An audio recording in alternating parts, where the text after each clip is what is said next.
अस्सलाम वालेकुम dear students.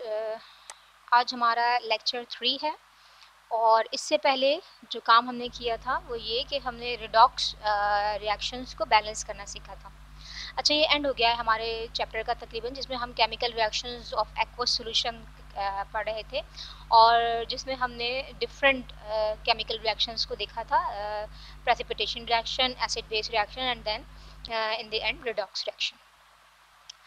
उसका एक थोड़ा सा ओवरव्यू या थोड़ा सा एक एक्सरसाइज है और ये क्वेश्चन है जिसमें हम आपको कुछ केमिकल रिएक्शंस देंगे और क्वेश्चन में आपसे पूछा गया है कि which of the following reactions are redox reactions. नीचे जो भी रिएक्शंस दिए हुए होंगे उसमें से कौन सी रिडॉक्स रिएक्शन है। For those that are indicate which element is oxidise and which is reduced. ये तो हमें आ गया है कि अगर कोई रिडॉक्स रिएक्शन है तो हम कैसे पहचानेंगे कि कौन सी चीज़ ऑक्सीडाइज हो रही है और कौन सी चीज़ रिड्यूस हो रही है। और for those that are not, जो ऑफ कोर्स जो रिडॉक्स रिएक्शन नहीं है, तो आप ये बताएं कि क्या वो whether they are precipitation reaction और एसिड बेस्ड रिएक्शन। ठीक है, तो वन बाय वन हम लेके चलते हैं और देखते हैं कि ये कौन सा रिएक्शन है।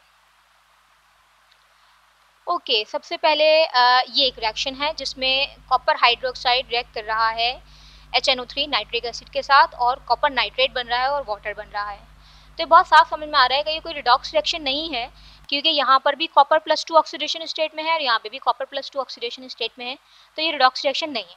अच्छा, अब अगर ये रिडॉक्स रिएक्शन नहीं है तो फिर क्या है? ये सिंपल समझ में आ रहा है कि ये एक एसिड बेस्ड रिएक्शन है। क्यों? इसलिए कि ये बेस है कॉपर हाइड्रोक्साइड, नाइट्रिक एसिड एक एसिड है और इसके साथ सॉल्ट बन रहा है और वाटर बन रहा है। It is simple acid based reaction. Second reaction देख लेते हैं। सेकेंड रिएक्शन में हो ये रहा है कि फेरिक ऑक्साइड है जो कार्बन मोनोऑक्साइड के साथ रिएक्ट करके कार्बन डाइऑक्साइड बना रहा है और फेरिक ऑक्साइड आयरन में कन्वर्ट हो रहा है। ये दिखने में ऐसा लग रहा है कि रिडॉक्स रिएक्शन है। क्यों? इसलिए कि इस रिएक्शन के अंदर आयरन की ऑक्सीडेशन स्टेट चेंज हो रही है और ऑफ कोर्स कार्बन की ऑक्सीडेशन स्टेट भी यहाँ पर चेंज हो रही है। तो ये आप ऑफ कोर्स अपने पास अलग से करके देखेंगे, रिएक्शन अलग-अलग बैलेंस करके देखेंगे कि कौन ऑक्सीडाइज हो रहा है और कौन रिड्यूस हो रहा है। लेकिन ये नज़र आ रहा है कि आयरन +3 से 0 में जा रहा है। इसका मतलब ये हुआ कि जो आयरन है ये सिंपली रिड्यूस हो रहा है और यकीनन कार्बन जो है वो ऑक्सीडाइज हो रहा है। कहाँ से कहाँ जा रहा है ये आप अपने पास उसको जब सॉल्व करेंगे तो आपको अच्छे से पता लग जाएगा।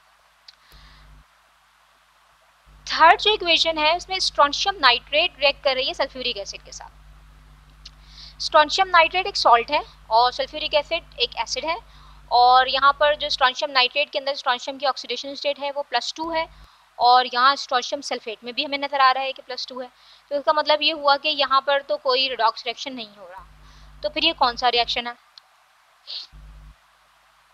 ये प्रेसिपिटेशन रिएक्शन की एग्जांपल है। क्योंकि हमें पता है कि all sulphates are soluble except of कौन कौन से थे? Calcium, barium, strontium. ठीक है ना, सिल्वर, लेड और मरकरी वो तो होते ही हैं, लेकिन इसके अलावा कैल्शियम, बेरियम और स्ट्रोंशियम के सल्फेट भी जो है वो इनसॉल्युबल होते हैं। तो strontium sulphate actually insoluble part बना हुआ है। तो this is a type of precipitation reaction. ठीक है। अच्छा, ये जो इक्वेशन है जिसमें जिंक है और वो जिंक 2+ में कन्वर्ट आ रहा है हो रही है, ये बिल्कुल अच्छे से नज़र आ रहा है हमें कि ये एग्जांपल है एक रिडॉक्स रिएक्शन की। तो अब कौन ऑक्सीडाइज हो रहा है, कौन रिड्यूस हो रहा है, ये आप अच्छे से देख लेंगे और समझ लेंगे। तो इम्पॉर्टेंट ये है कि अगर कोई रिएक्शन आपके सामने है तो आप उसको देख के किस तरह पहचान सकते हैं कि किस में ऑक्सीडेशन हो रही है और किस में रिडक्शन हो रही है। ऑक्सीडेशन रिडक्शन हो रही है, ऑफकोर्स कौन सा रिडॉक्स रिएक्शन है, कौन सा प्रेसिपिटेशन रिएक्शन है और कौन सा एसिड बेस रिएक्शन है। इस चैप्टर के एंड में ये बात आप अच्छे से सीख गए हैं। ओके, तो अब हम चलते हैं नेक्स्ट टास्क की तरफ और वही concentration of solution. Okay, solution का भी एक थोड़ा सा पार्ट बाकी है। रिएक्शंस तो हमने पढ़ लिए हैं, लेकिन हमें पता है कि सॉल्यूशन की जब हम बात करते हैं तो ऑफ कोर्स हम कंसंट्रेशन के ऊपर बहुत ज़्यादा एम्फेसाइज करते हैं। बीइंग अ केमिस्ट हमारे लिए बहुत इम्पॉर्टेंट होता है कि कोई सॉल्यूशन कैसे बनाना है। ठीक है, और उसमें कंसंट्रेशन एक बहुत इम्पॉर्टेंट रोल प्ले करती है। कंसंट्रेशन की कौन कौन सी यूनिट्स हम यूज़ करते हैं, कौन कौन सी टर्म्स हैं जो कि हम अपनी जब लैब्स में हम जाएंगे तो हम यूज़ करेंगे। Of course molarity, normality, parts पर मिलियन, पार्ट्स पर बिलियन, इन सबको हम अच्छे से जानते हैं।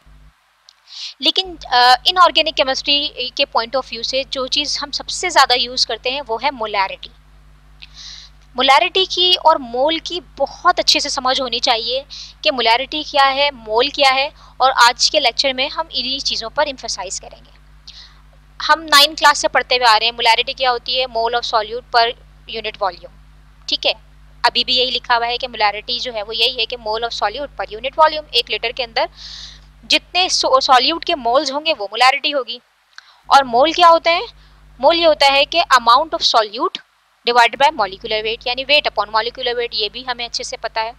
तो बातें तो वही हैं सारी की सारी, लेकिन अब हम क्या करेंगे, अब हमें ये समझ आना चाहिए कि फॉर एग्जांपल अगर मैं लैब में जाऊं और आपसे कहूं कि आपने इस कंसंट्रेशन का सोल्यूशन बनाना है, फॉर एग्जांपल ऑक्सैलिक एसिड का सोल्यूशन बनाना है, ठीक है, और इस कॉन्सेंट्रेशन का बनाना है और इस वॉल्यूम में बनाना है, तो आपको पता होना चाहिए कि आपने क्या करना है। या मैं आपको ये कहूँ कि ये एक सोल्यूशन है और ये ऑक्सैलिक एसिड का है और इसमें मैंने इतने ग्राम डाला हुआ है, ज़रा मुझे इसकी कंसंट्रेशन तो बताइए।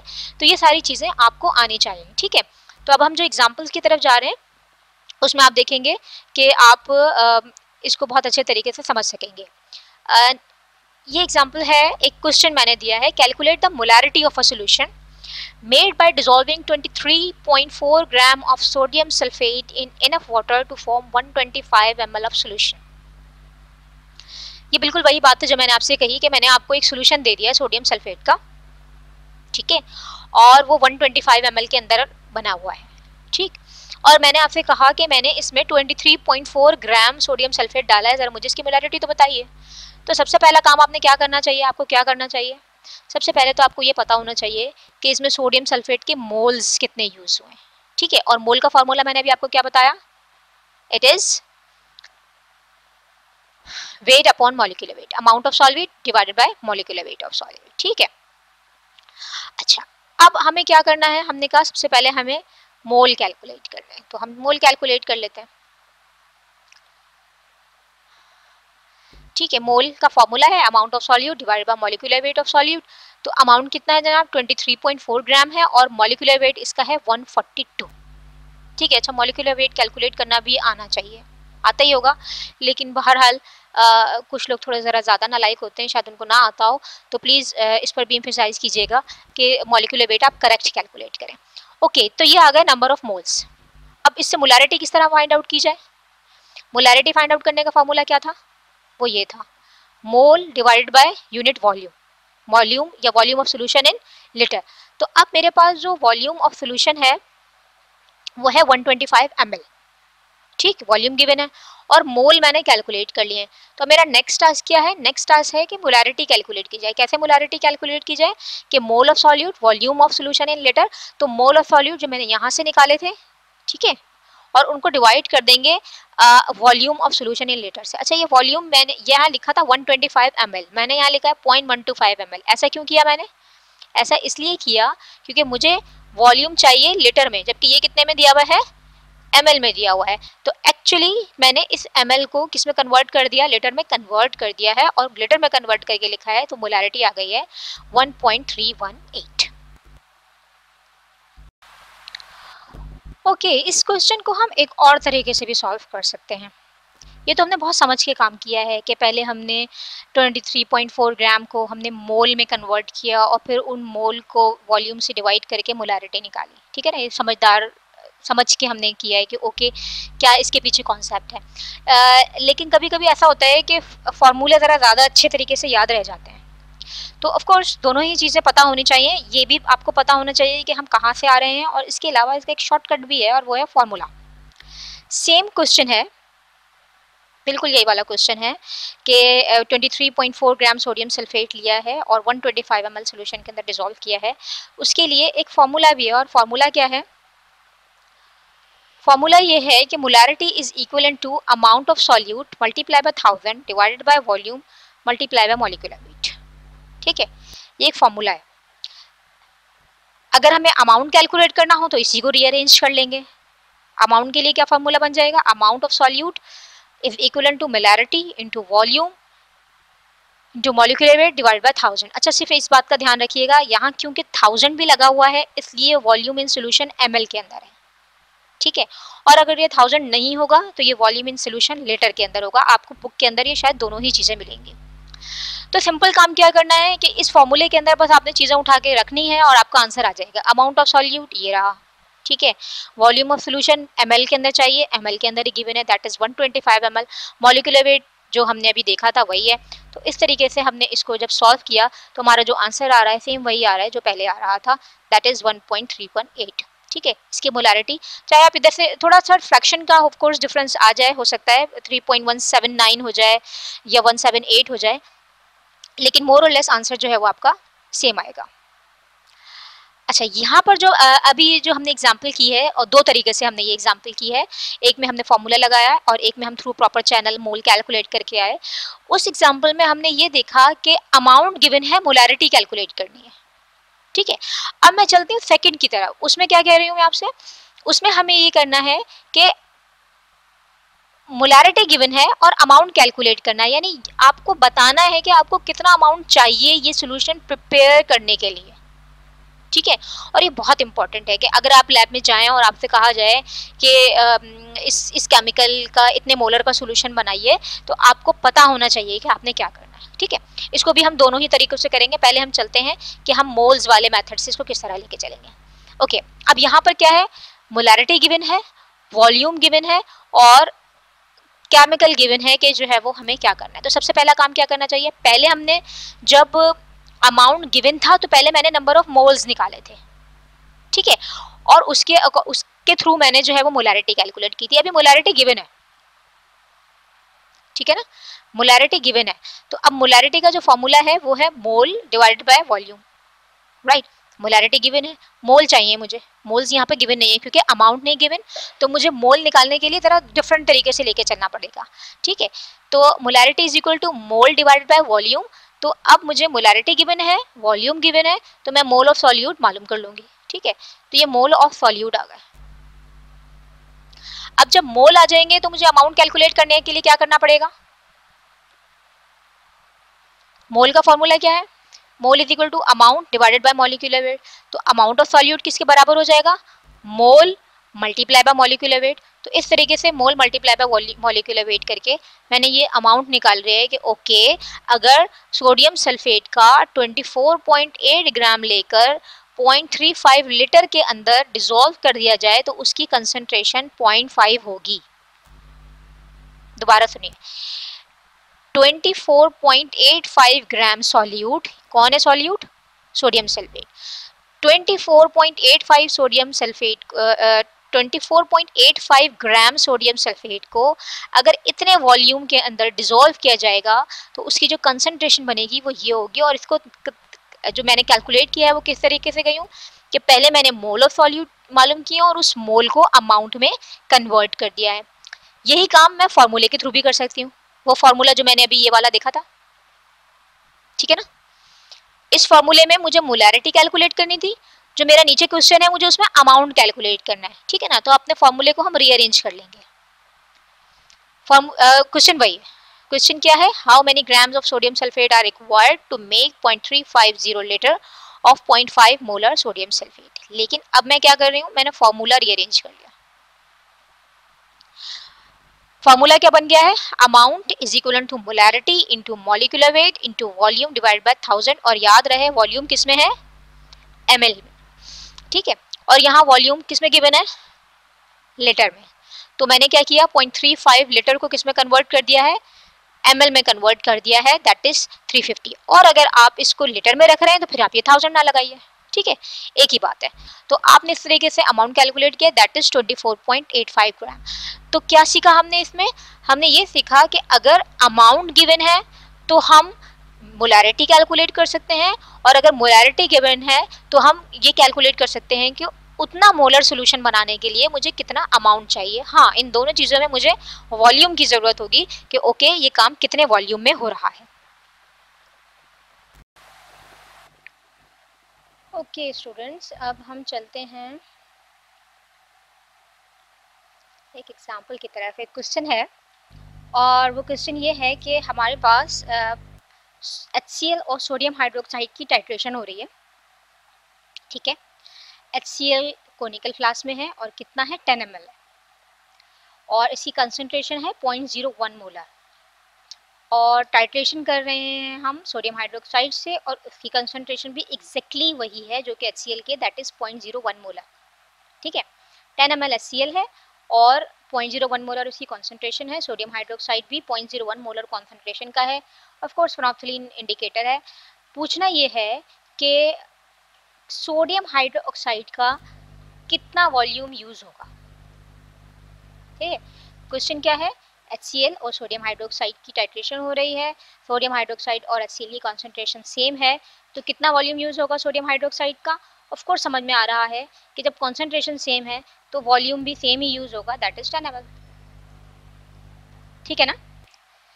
कंसंट्रेशन सेम है, इसलिए सोडियम हाइड्रोक्साइड और HCl को न्यूट्रलाइज जो है वो सेम, सोडियम हाइड्रोक्साइड HCl को उतने ही वॉल्यूम में न्यूट्रलाइज कर देगा जितना HCl ऑलरेडी है, दैट इज 10 ml, क्योंकि दोनों की कॉन्सेंट्रेशन सेम है।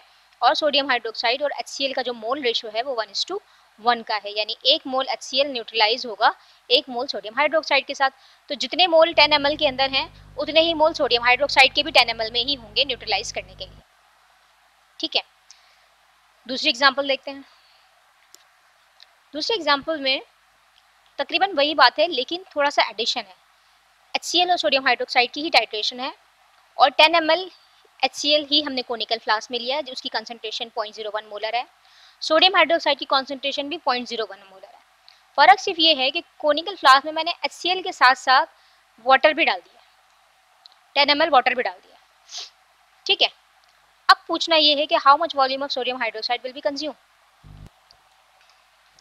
कुछ का ख्याल ये होगा कि हमने क्योंकि इसके अंदर वाटर डाल दिया है तो अब इसकी कंसंट्रेशन जो है वो ये डाइल्यूट हो गया।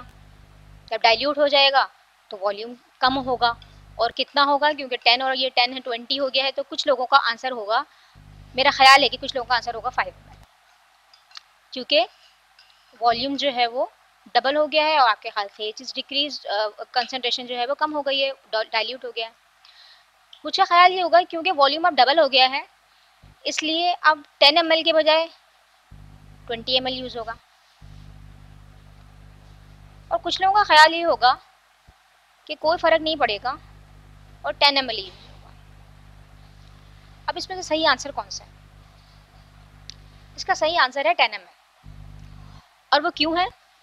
वो इस वजह से है कि हमें यहाँ पर ये कॉन्सेप्ट लेना है कि जब हम किसी भी सॉल्यूशन के अंदर वाटर डालते हैं या उसको डाइल्यूट करते हैं तो नंबर ऑफ मोल्स पर फ़र्क नहीं पड़ता। क्यों आ रहा है 10 ml? Because number of mole of HCl in conical flask does not change by addition of water चाहे मैं इसके अंदर 1 किलो भी क्यों ना डाल दूँ, जितने मोल्स इस 10 ml में हैं उतने ही रहेंगे। और उस 10 ml HCl को न्यूट्रलाइज करने के लिए, यानी अब आप ना ml के ऊपर नहीं ध्यान करें, एग्जाम्पल ले लेते हैं, ठीक है, ऐसे ही सिर्फ समझने के लिए कि लेट सपोज 10 ml के अंदर 10 मोल है, ठीक है। 1 मोल HCl न्यूट्रलाइज होता है 1 मोल सोडियम हाइड्रोक्साइड से, तो इसका 1 ml न्यूट्रलाइज होगा, इसका 1 मोल न्यूट्रलाइज होगा इसके 1 मोल से, सोडियम हाइड्रोक्साइड के 1 मोल से। तो अब अगर इसके 10 ml में 10 मोल है, सपोज ऐसे ही, मतलब ऑफ कोर्स 0.01 मोलर है तो 10 मोल तो नहीं होंगे, लेकिन समझने के लिए कि अगर इसके 10 मोल हैं तो चाहे मैं इसके अंदर कितना भी वाटर क्यों ना डाल दूँ, इसको न्यूट्रलाइज करने के लिए सोडियम हाइड्रोक्साइड के 10 मोल ही चाहिए होंगे। क्यों? इसलिए कि HCl के मोल्स नहीं चेंज हो रहे, HCl का अमाउंट नहीं चेंज हो रहा, ठीक है। तो ये एक बहुत इंपॉर्टेंट चीज़ है समझने के लिए कि मोल में वाटर डाला जाएगा, अगर किसी पर्टिकुलर नंबर ऑफ मोल में वाटर डाला जाएगा तो उसकी कंसंट्रेशन, हाँ ऑफ कोर्स चेंज हो जाएगी, कंसंट्रेशन में चेंज आएगा, लेकिन नंबर ऑफ मोल्स में चेंज नहीं आएगा। अच्छा, अब प्रॉब्लम ये है कि ये एग्ज़ाम्पल अभी भी बहुत सारे जहन में कुछ क्वेश्चन कर रही होगी कि ये कैसी बात है। तो इसके लिए हमें थोड़ा सा कंसंट्रेट करना पड़ेगा कि मोल एक्चुअली होता क्या है। अभी हम पढ़कर आ रहे हैं कि मोल क्या होता है, amount of solute in grams पर मॉलिक्यूलर वेट ऑफ सॉल्यूट। इसकी एग्जांपल ले लेते हैं। एग्जांपल मैंने लिए सोडियम हाइड्रोक्साइड की। सोडियम हाइड्रोक्साइड का जो मॉलिक्यूलर वेट होता है वो होता है 40, ठीक है।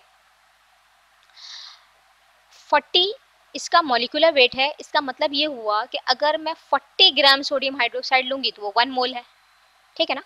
और अगर 80 ग्राम सोडियम हाइड्रोक्साइड लूँगी तो वो 2 मोल है। और ये सिंपल सी बात है, समझ में आने वाली बात है, ठीक है ना।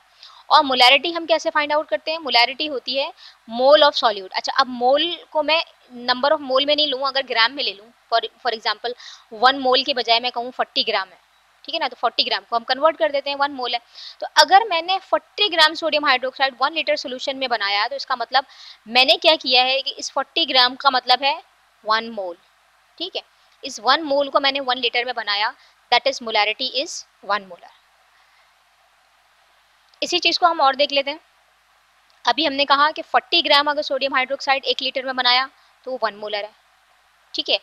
अगर मैंने 80 ग्राम 2 लीटर में बनाया, दोबारा देखिएगा, 40 ग्राम मैंने डिजोल्व किया है 1 लीटर में, ठीक है, ऐसा इतना बनाया मैंने वाटर के अंदर कि वो 1 लीटर सोल्यूशन बन जाए, तो वो हुआ 1 मोलर।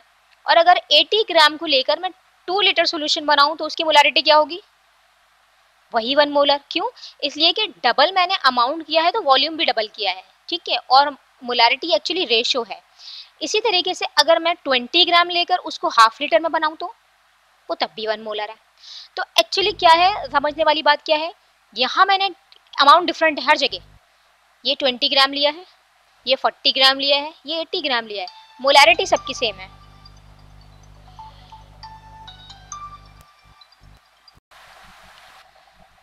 जी, तो हम क्या कह रहे थे? हम ये कह रहे थे कि हमने हर जगह अमाउंट डिफरेंट लिया है। ये 20 ग्राम है, ये 40 ग्राम है, ये 80 ग्राम है, लेकिन इन तीनों केसेस में कंसंट्रेशन सेम है। क्यों? इसलिए कि साथ साथ वॉल्यूम भी बढ़ाते जा रहे हैं। जहाँ अमाउंट कम है वहाँ वॉल्यूम कम है, जहाँ अमाउंट ज़्यादा है वहाँ वॉल्यूम ज़्यादा है। अच्छा, ये और ये एग्जाम्पल तकरीबन सेम है। मैंने सिर्फ इतना किया है कि यहाँ पर 0.5 लीटर के बजाय 500 ml लिखा है, तो अभी इसकी कंसंट्रेशन जो है वह सेम ही है। इस चीज़ को मज़ीद और अच्छे तरीके से समझ लेते हैं हम अपनी रोज़मर्रा की एग्जाम्पल से। ये एग्जाम्पल देखिएगा, ये एक बकेट है और या कोई भी कंटेनर है, और इस कंटेनर में मैंने 1 कप ऑफ वाटर लिया है, और 1 कप ऑफ वाटर में मैंने 1 टीस्पून शुगर डाल दिया, ठीक है। अब आप ध्यान में लेकर आएँ जब 1 कप ऑफ वाटर में 1 टीस्पून जाएगी तो ऑफ कोर्स उसकी कोई ना कोई स्वीटनेस होगी, कोई मिठास होगी। उस मिठास को हम कह देते हैं ये उसकी कॉन्सेंट्रेशन है, ठीक है। इसी तरीके से ये इसमें मैंने 2 कप वाटर लिया और 2 टेबल स्पून शुगर डाल दिया। इसमें 3 कप वाटर लिया और 3 टेबल स्पून शुगर डाल दिया। तो ये समझ में आ रहा है बहुत क्लियरली कि इन तीनों सोल्यूशन की जो स्वीटनेस है वो सेम होगी, ठीक है। तो क्या चीज़ हमने इससे कंक्लूड कर रहे हैं? Number of moles are different. यहाँ 1 टीस्पून है, यहाँ 2 टीस्पून है, यहाँ 3 टीस्पून है। नंबर ऑफ मोल्स डिफरेंट है, जाहिर सी बात है शुगर के ग्राम यहाँ डिफरेंट है, यहाँ ज़्यादा है या उससे भी ज़्यादा है, लेकिन कॉन्सेंट्रेशन विल बी सेम। और ये बात हमें यहाँ से अच्छे से समझ में आ रही है। लेकिन अगर ये दूसरी एग्जांपल देखें कि जिसमें हमने 1 कप ऑफ वाटर लिया है और 1 टीस्पून शुगर डाली है, और उसी में मैं 1 कप ऑफ वाटर डाल दूँ, ठीक है, मैंने क्या किया, इसमें 1 कप ऑफ वाटर डाल दिया, तो जाहिर सी बात से समझ में आएगा कि स्वीटनेस जो है वो उसकी डाइल्यूट हो जाएगी। लेकिन इसके अंदर जो शुगर डली हुई थी वो कितनी डली हुई थी? 1 टीस्पून, वो उतनी ही रहेगी। यानी उस पे जो नंबर ऑफ मोल्स है उस पर कोई फर्क नहीं पड़ा, कंसंट्रेशन डिफरेंट हो गई है लेकिन नंबर ऑफ मोल सेम है। तो ये दो बहुत इंपॉर्टेंट बातें हैं जो कि आपको जहन में रखनी है। यहाँ पर नंबर ऑफ मोल्स डिफरेंट हैं, ठीक है, लेकिन कंसंट्रेशन सेम है इन तीनों केसेस में। इन दो केसेस के अंदर नंबर ऑफ मोल्स सेम है लेकिन कंसंट्रेशन डिफरेंट है, ठीक है। यहाँ कंसंट्रेशन सेम है, मोल्स डिफरेंट है, यहाँ मोल्स सेम है, कंसंट्रेशन डिफरेंट है। फर्क क्या है कि मैंने इसके अंदर वाटर डाल दिया। अब आपको शायद वो वाली जो एग्जांपल है अच्छे से समझ आ जाएगी जो मैंने ये कहा था कि जिसमें हमने 10 ml HCl लिया था और हमने 10 ml जो है उसी कंसंट्रेशन का सोडियम हाइड्रोक्साइड लिया था और उसमें मैंने 10 ml वाटर भी डाल दिया था। तो वाटर के डलने से कोई फ़र्क नहीं पड़ेगा रीडिंग के ऊपर। क्यों? इसलिए कि नंबर ऑफ मोल्स पर कोई फ़र्क नहीं पड़ेगा। जब नंबर ऑफ मोल्स सेम रहेंगे तो ऑफ कोर्स जो बगैर वाटर के रीडिंग आ रही थी वो वाटर के साथ भी आएगी। तो एक बहुत अहम कंक्लूजन हमने निकाला है आज, और वो ये कि number of mole before dilution always equivalent to number of moles after dilution, ठीक है। और इसी से हम एक फॉर्मूला ड्राइव कर सकते हैं और वो है M इनिशियल V इनिशियल यानी वॉल्यूम इनिशियल मोलैरिटी इनिशियल, और volume initial is equivalent to final molarity and final volume. और इसी को लेकर हम कुछ क्वेश्चन भी सॉल्व करेंगे, कुछ न्यूमेरिकल भी सॉल्व करेंगे। तो इस फॉर्मूले को लेकर जो न्यूमेरिकल हम सॉल्व करने जा रहे हैं वो क्या है, वो है ये that how many ml of 3 molar sulfuric acid are required to make 450 ml of 0.10 molar sulfuric acid। अच्छा, ये जो फॉर्मूला है ना M1, हम इसको बहुत 9th क्लास से पढ़ते आ रहे हैं, M1V1 is equal to M2V2। ये हम कंसंट्रेशन कैलकुलेट करने के लिए करते हैं जब 1:1 रेशो हो तब, लेकिन एक्चुअली ये फॉर्मूला है डाइल्यूशन का। अब आप इस क्वेश्चन के अंदर देखें हो क्या रहा है। इस क्वेश्चन के अंदर डाइल्यूशन हो रही है, क्या मतलब है 3 मोलर सल्फ्यूरिक एसिड जो कि कंसंट्रेटेड है, मैं उसको डाइल्यूट कर रही हूँ 0.1 मोलर में। 3 मोलर सल्फ्यूरिक एसिड को 3 मोलर सल्फ्यूरिक एसिड से 0.1 मोलर सल्फ्यूरिक एसिड बनाना है, और कितने ml में बनाना है, 450 ml में बनाना है। तो सिंपल सी बात हो गई, हमारे पास डाटा क्या है कि इनिशियल जो मोलैरिटी है जो कंसंट्रेटेड सोल्यूशन की है वो है 3 मोलर। इस 3 मोलर का कितना वॉल्यूम लेकर मैं इस 450 ml के अंदर डाइल्यूट करूंगी तो ये कंसंट्रेशन आ जाएगी 0.1 मोलर। इसकी कैलकुलेशन मैं इस फॉर्मूले से करूंगी। मुझे क्या कॉन्सेंट्रेशन चाहिए फाइनल, 0.1, कितने ml में चाहिए, 450। इस फॉर्मूले के अंदर मैंने जब ये सारी चीज़ें पुट की हैं तो मुझे ये पता लगा है कि अगर इस 3 मोलर सल्फ्यूरिक एसिड का 15 ml लेकर मैं 450 ml के अंदर डाइल्यूट करूंगी तो जो उसकी कंसंट्रेशन बन जाएगी वो कितनी हो जाएगी, 0.1 मोलर। ठीक है, इसी तरीके से एक और क्वेश्चन है, if 20 ml of 10 molar stock solution of oxalic acid, ठीक है, ऑक्सैलिक एसिड का सोल्यूशन है 10 मोलर का और उसका 20 ml लिया है, 10 मोलर सोल्यूशन में से 20 ml निकाला और उसको डाइल्यूट किया कितने में, 250 ml के अंदर, यानी 10 मोलर का ऑक्सैलिक एसिड में से 20 ml निकाला। उस 20 ml की कंसंट्रेशन यकीनन 10 मोलर ही होगी, लेकिन नंबर ऑफ मोल्स डिफरेंट होंगे। ठीक है ना, जब नंबर ऑफ मोल्स को जब मैं 250 ml के अंदर डाइल्यूट कर दूंगी तो उसकी कंसंट्रेशन क्या होगी। अब initial concentration 10 molar, initial volume कितना, 20 ml। मुझे क्या पता करना है कि अब कंसंट्रेशन क्या हो जाएगी, फाइनल कंसंट्रेशन क्या होगी, जबकि मैं उसका फाइनल वॉल्यूम कितने ml में बना रही हूँ, 250 ml में। तो जब हम इसको फॉर्मूले में रखकर कैलकुलेट करेंगे तो पता ये लगेगा कि अगर 10 मोलर सोल्यूशन का 20 ml लेकर 250 में डाइल्यूट किया जाएगा तो उसकी जो कंसंट्रेशन है वो कितनी हो जाएगी, 10 मोलर से कितनी हो गई, 0.8 मोलर हो जाएगी। ठीक है, तो आज के लेक्चर में हमने सोल्यूशन से रिलेटेड बातें की, कंसंट्रेशन से रिलेटेड बातें की, मोलैरिटी को देखा है, मोल्स को अच्छे से समझा है, और दो बहुत इंपॉर्टेंट चीज़ें हमने समझी हैं। ये जो चीज़ें हैं इस स्लाइड के अंदर, कि इस केस में जब नंबर ऑफ मोल्स डिफरेंट है लेकिन कॉन्सेंट्रेशन सेम है, ये आपको याद रखनी चाहिए, आपको समझ आनी चाहिए। इसी तरीके से यहाँ पर कॉन्सेंट्रेशन डिफरेंट है लेकिन नंबर ऑफ मोल्स सेम है।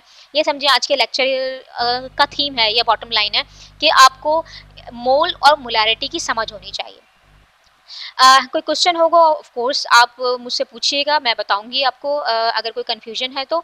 और हो सकता है कि इन क्वेश्चन से रिलेटेड मैं आपको कोई असाइनमेंट टाइप भी दे दूं ताकि आप उसको घर में प्रैक्टिस कर लीजिए। ऑफ कोर्स ये मैं चेक तो नहीं कर सकूंगी, लेकिन अच्छा है कि आपकी प्रैक्टिस हो जाएगी। तो ये भी ऑफ कोर्स हो सकता है कि मैं आपको नियर फ्यूचर में कोई असाइनमेंट टाइप दूं जिसके अंदर कुछ क्वेश्चंस आपको प्रोवाइड करूं और आप उसको सॉल्व करें, खुद से उसकी प्रैक्टिस करें। ठीक है, तो आज हमारा ये चैप्टर ख़त्म हो गया है जिसके अंदर हमने सीखा था regarding aqueous solution of chemical reaction in aqueous solution, जिसमें हमने रिडॉक्स रिएक्शन देखे थे, acid base reaction, precipitation reaction, और आज की क्लास में हमने बात की है मोल्स और मोलैरिटी की। ओके।